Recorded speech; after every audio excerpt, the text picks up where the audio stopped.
mantra keramat Asma Tunggal itu ilmu kebatinan, menyelimuti ilmu kebatinan, atau bisa jadi bisa dibahasakan sebagai wadah ilmu kebatinan.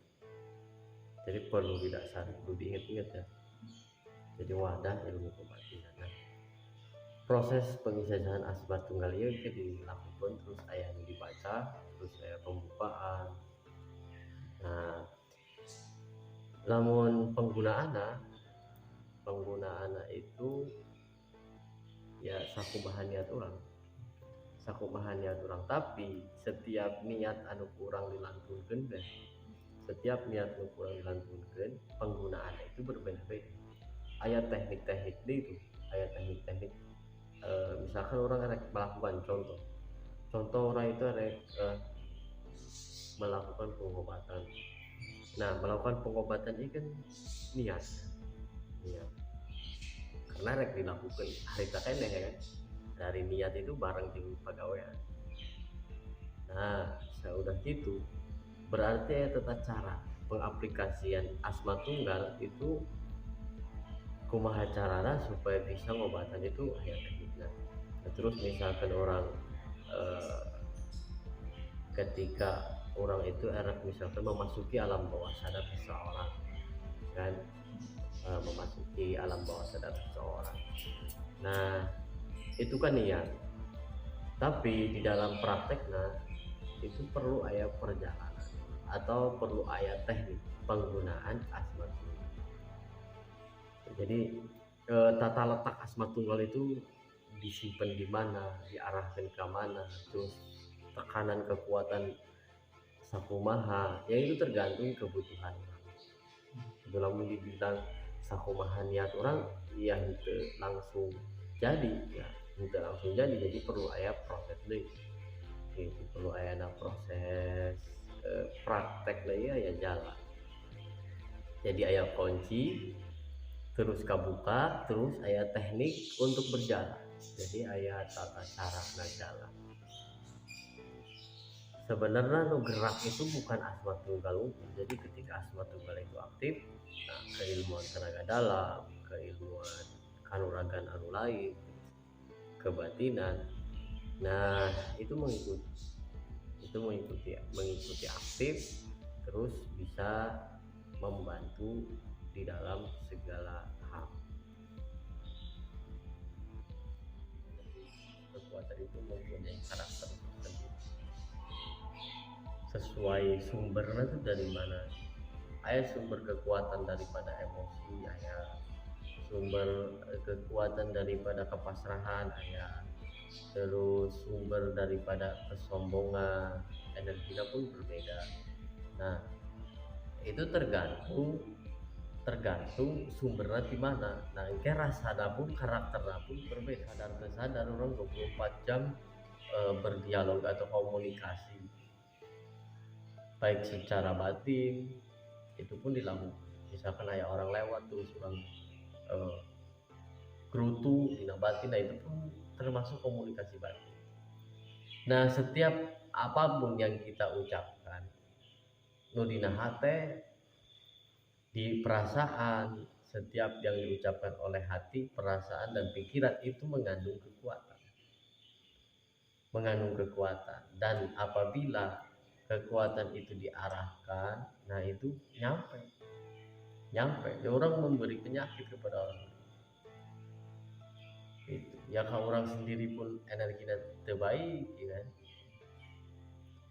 Orang emosi terus, nah itu kan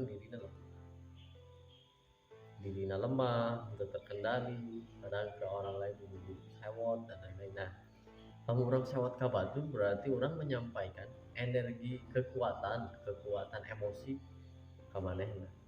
Efeknya ya Allah.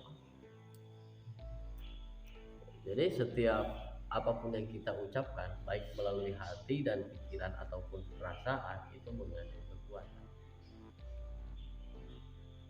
Karena kan makanya ayat tata cara doa anu disampaikan ke pikiran, anu disampaikan ke perasaan, ayat doa anu disampaikan ke hati, ayat doa anu disampaikan ke lisan, itu pun dalam kelas berdoa dengan bahasa atau dengan kalimat. Nah, jadi berdoa secara pergerakan orang ya kan.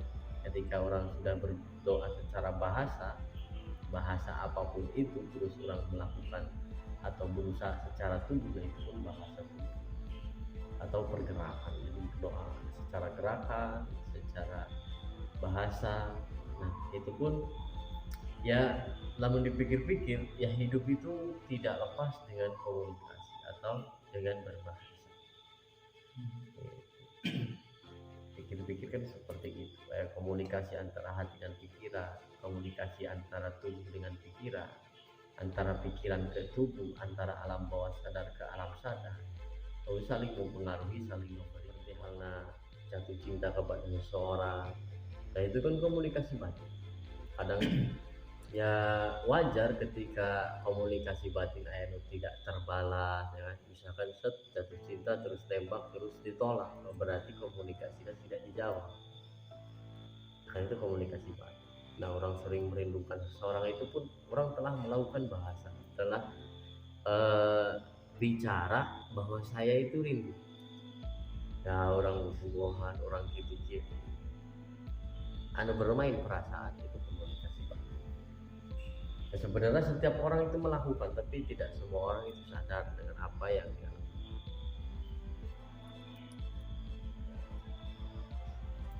Karena itu hal batin ya, jadi lebih atas daripada komunikasi itu, ayah orang bisa berkomunikasi dengan kekuatan, dengan energi. Nah, itu pun yang dilakukan misalkan ayah bangsa jin atau kemana, itu komunikasi.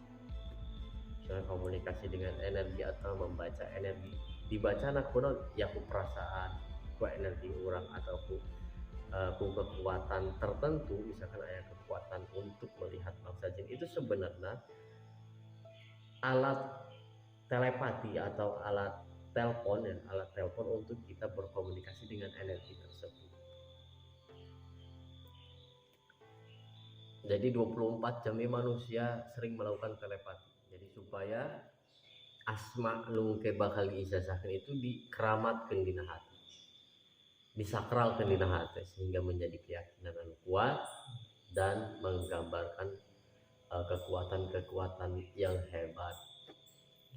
Itu terus terjadi sesuatu keajaiban di kehidupan orang, orang itu hasilnya datang dan itu Allah. Yang penting orang telah berkomunikasi dengan Tuhan, apapun itu jalannya ya, yang penting jalannya tuh halus gitu, jalannya bagus, untuk karinju.